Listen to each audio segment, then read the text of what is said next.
Now, this movie, Leave the Word Alone, it's actually a very star-studded movie.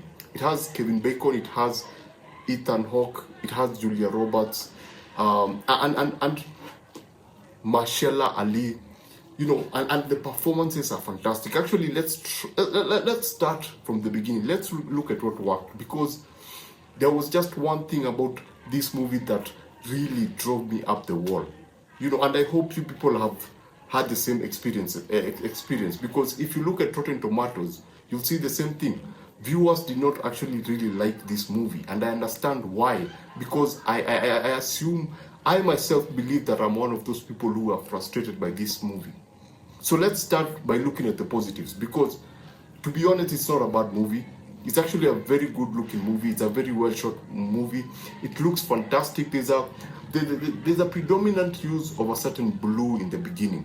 And in terms of shots, this is one of the very well shot movies on Netflix. Let me just put it that way. The composition is fantastic. You can actually look at a scene, and the director sometimes will hang on a scene, and the cinematographer will hang onto a scene, because they know that's a beautiful scene, and they know that we know that it's a beautiful scene. So it's a very beautiful movie to actually watch, even with some scenes out of space, and the opening scene in a blue room with very interesting lighting, that immediately drew me in.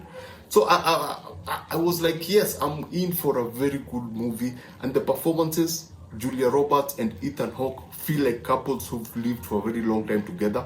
With the two kids, the bigger bro and the small sister, also feel like they are part of the family. The chemistry between the four was pretty cool. Mahershala Ali and the daughter, I didn't even know that they were father and daughter. Their relationship was wonky. There was just something that was not right about the two. They didn't feel like they had spent time together to get that chemistry working. Even, chemistry doesn't necessarily mean people working together very well or gelling in together very well. Chemistry sometimes just means how the character interact, whether it's in a good way or in a bad way. You can have a disconnected a family that's not functioning very well, but you find that the actors' chemistry can still be seen. They can actually sell their relationship. In this particular movie, Mahershala Ali and the daughter didn't quite sell that for me. I struggled a lot to believe them, and I struggled a lot to believe that Mahershala Ali was actually the father to the daughter. Now the daughter is called Ruth. So Mahershala Ali is called George, and the daughter is called Ruth. And the daughter, especially when she meets Julia Roberts' character, sometimes I was like, yeah, is this really, this is cooked drama? It's not like super real drama. There's a lot of cooking here. There's a lot of trying to force conflict between the two. But I was like, it's okay, because it helped drive the story forward, and that is what matters. Now, apart from that, there's a very good use of music. There are songs that drop in and out every now and then that you go like, yeah, I actually like this song. I actually like what they're trying to do. I like the music. Plus the score itself, it's pretty good. And I like they use the score and they use the soundtrack sometimes to actually sell the tension. The sound design will draw you in, will keep you, it will raise the tension, it will make the scene like, on your edge. It will put you on your edge by just using the sound design. And the editing, my friend, the editing plus that sound, they use a lot of sound design to heighten the tension, plus very, very good editing. I really appreciated the editing. There are a lot of quick cuts. There are a lot of, dolly in and then quick cuts to a character or to a place, or a song will end and begin it's basically creatively shot, and they utilize that to create tension. And apart from that, so we have very beautiful look, we have very good tension, we have very good camera work, very good performances, because these guys actually came through. They actually sell the vibe, they sell what they're trying to say. It doesn't, at some point I was so drawn in, especially when the character of Mahershala Ali is introduced, with the daughter is introduced, because the story is basically Mahershala Ali and the daughter have a house somewhere in the reserve. They don't live in the city, and so they move to the city for a day, and then they rent out the house to Ethan's and Julia Roberts' family to stay there for a while for the weekend and then go back. So something happens in the city that forces them to come back. So they are forced to leave the four of them in that particular house, and that's the drama of the movie. And so some things starts happening, a lot of things start happening. There's this noise that comes and tries to disorient people. Technology is cut off. There's no internet, there's no Wi-Fi. Animals are randomly appearing in the compound, which creates another interesting take on the film. Which creates another tension within the film. Let's just talk about what does not work for this movie. You hear me talk about creating tension. There are points that they use sound design and cuts, editing very, very well, and they raise the tension. They raise the tension so much that at some points I was on the edge of my seat, and then there's no payoff. Nothing. It's like nothing happened. It was just drama. It was heightened drama. There was no payoff there. Nothing pops up. Nothing kills anyone. It's just resolved in that way, and then we drop back to zero again. And then the tension again is heightened by something different, and it goes all the way up, and now you're sure that something is going to happen. They're setting up conflict. They're setting up the drama. The shots feel like it's something from a horror film. It feels like someone would come out of somewhere with an arrow and shoot at someone, and you feel like at any particular point a trap will appear from somewhere and cut off someone's foot. You're so hyped, they've raised the tension so high that just a single click anywhere will just make you jump. And then the problem is resolved, we go back to zero. There is no payoff for all these tensions that they create. And for me, that was the most frustrating thing about this movie.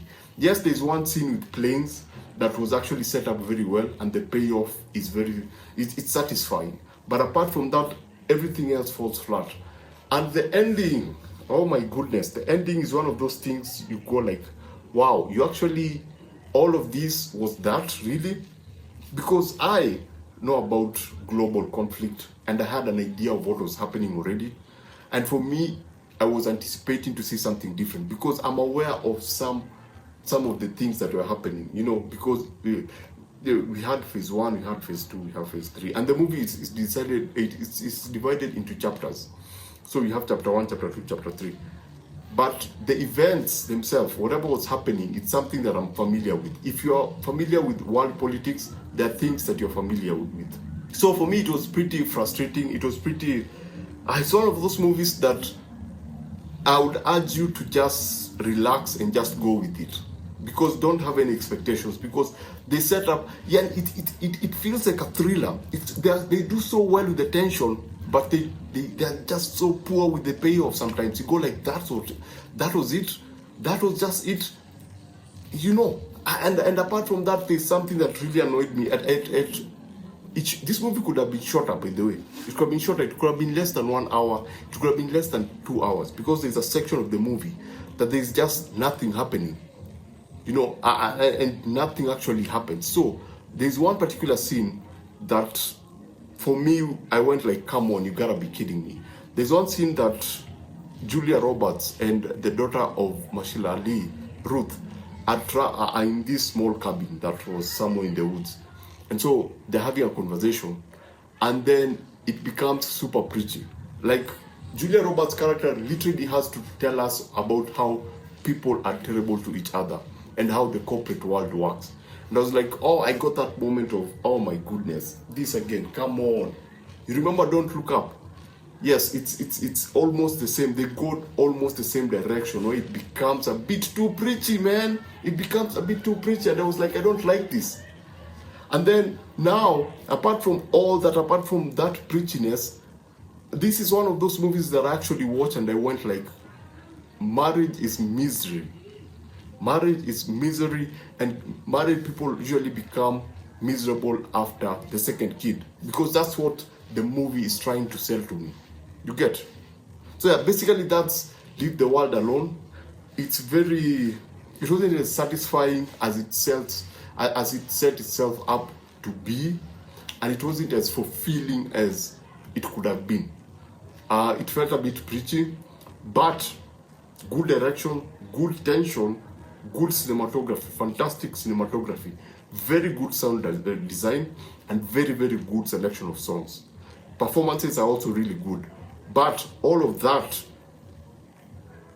is it's overshadowed by just the setup and you set up something so well, but there's no payoff. That payoff is not there. It's underwhelming. That's the word. It's really underwhelming, and there are moments here and there of pure genius. There's a moment with Teslas. There's a moment with an aircraft that I went like, that is good stuff. But I wish you guys could have tried to do something more with it. Anyway, that's my review of Leave the World Alone. I would like to know how you guys felt about it. I would like to know what you guys thought about it. Did you guys really enjoy it? Because it's polarizing. You know, the critics are like, it's okay. But, you know, the real people are like, yeah, this was kind of... And I'm one of those people. I felt like it was kind of off. So basically, that's it. Remember to always watch what you enjoy and enjoy what you watch. Thanks for watching this. Please subscribe and be a part of the family. Thanks for watching, and I shall see you on the next one.